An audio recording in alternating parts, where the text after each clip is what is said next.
Hello and welcome to another clarinet tutorial from Nottingham Music Excellence. My name is Chris Allison and I'm going to play Rainbow's End from the ABRSM Grade 1 clarinet book today. It's in the B3 list. Super piece this. I think this is one of my favourites in the book. It's very legato, very melodic, very nice to play. I hope you enjoy the tutorial. Here we go.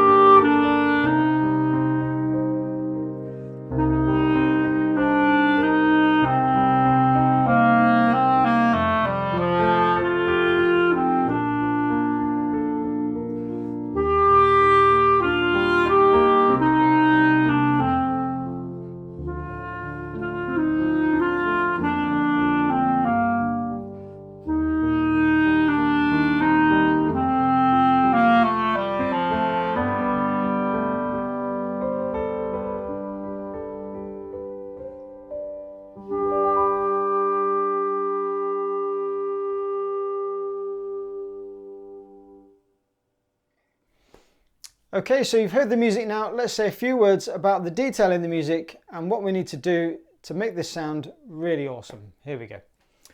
So I think the first thing that stands out is the long legato, and it says cantabile here, doesn't it? Which means in a singing style. So we've got to really make the clarinet sing out, play with your nicest possible sound, really warm sound, and just really shape the dynamics. This is a great one for practicing just sort of shaping your dynamic levels up and down gradually. Not so much, some of the other pieces I think before we've done are very sort of black and white. You've got your piano, your forte, your piano, your forte, but this one is much more musical, I think. You've got to be able to shape the dynamics gradually up and down. And let's just spend a moment to listen to the accompaniment here. So I like these pieces where you've got an introduction. I think it just helps pupils out a little bit and really sets the pulse of the music. So when we listen to this and the piano comes in,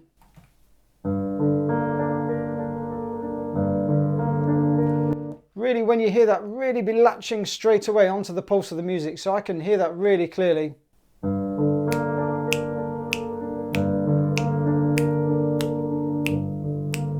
And it's not one of those ones that's, I don't think the start of that is going to catch you out. So you've got a really clear 2 bars to help you prepare, really get your air ready.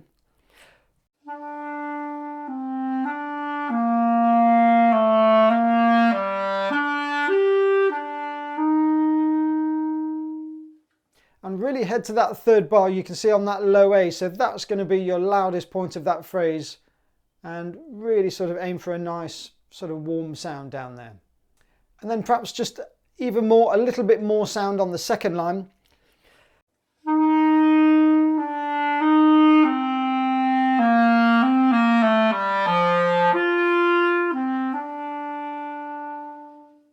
And again, towards that 3rd bar, really fill out the instrument, really make a nice, deep, sort of rich sound.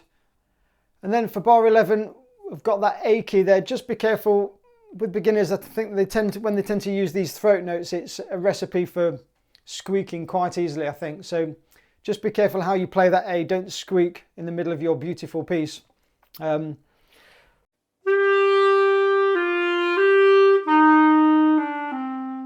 And notice the phrasing has changed a little bit now too. So in those first 2 lines, it was just a whole line of legato playing, so very smooth. And now in the 3rd line, we're going to tongue the first note in each bar, all the way through that. Actually, on both of those last 2 lines now. So.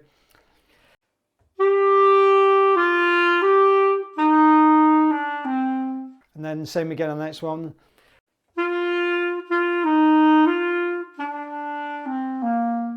So just the phrasing does just break up a little bit, so you want to tongue the first note in each bar. And I love that sort of that tune going down to the low G there on that last line.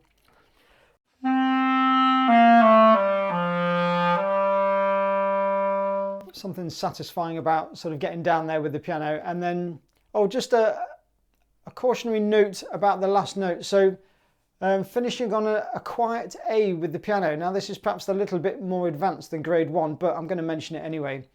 So that note, when you play that quietly with the piano, you may hear that it's very sharp against the piano. So ideally, I think if you add a couple of fingers here and 3 fingers there, you'll just find it dulls it down enough to just get it in the tune with the piano. Again, a bit more advanced, but basically on the clarinet, when you play quietly, the pitch will tend to rise a little bit, especially on those notes around there. And when you play loudly, it can dull the pitch a bit. So when you've got a note like that, if you finish on an open G or an A or a G sharp or something like that, you've really got to just knock a little bit of pitch off. So the difference is between, if I add those fingers, it sort of just slightly dulls off the sound a little bit. It might sound a bit funny on its own, but I can assure you when you play that with the piano, it will make sense. So tune carefully at the start of this. You want to be nicely in the tune with the piano, but no matter how carefully you tune, you will need to dull down that last note a little bit if you want to play it in tune. Okay, so tips from the top there. So I think just to summarize on those main points, so very legato, much more sort of swooping dynamics on this one rather than the kind of the black and white dynamics. So much more musical phrasing on this. So if you make a good sound and you've got a good read on, I think this is a great piece to play. And just be careful, there isn't much phrasing detail, but just try if you can and get that definition on the beginning of each bar for the last 2 lines.